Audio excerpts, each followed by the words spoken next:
Welcome to our daily devotional entitled The Applied Life. So far this week we've been talking about destiny in a very general sense. But today I want to take a more practical look and give an example of someone not fulfilling their destiny and the consequences that failure brings. In the book of Numbers, chapter 14, is the story of the Israelites. You remember them. God delivered them from the Pharaoh by the hand of Moses. Well, in this passage, the Israelites had arrived at the boundary of the promised land that God had sent them to. In a nutshell, they were standing on the precipice of their destiny.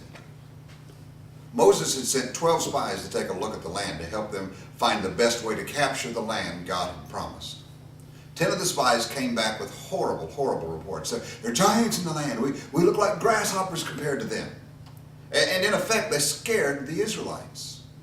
And all the people began to complain to Moses, "Why'd you bring us all the way here just to have us die in this God-forsaken wilderness?" The account in Numbers says that the people didn't enter the promised land because they were afraid.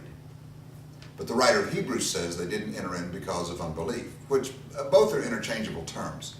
The real problem was that they missed out on all that God had for them because they were afraid to act. They were paralyzed by their fear. Their fear kept them from fulfilling all that God had for them as a people. But even fear was not the problem in God's eyes. In verse 22, God viewed it as refusing to listen to my voice. Refusing to listen and obey to the voice of the Spirit is to guarantee failure. But listening to and obedience to the Holy Spirit, well, that is the applied life. God bless you. We'll see you tomorrow.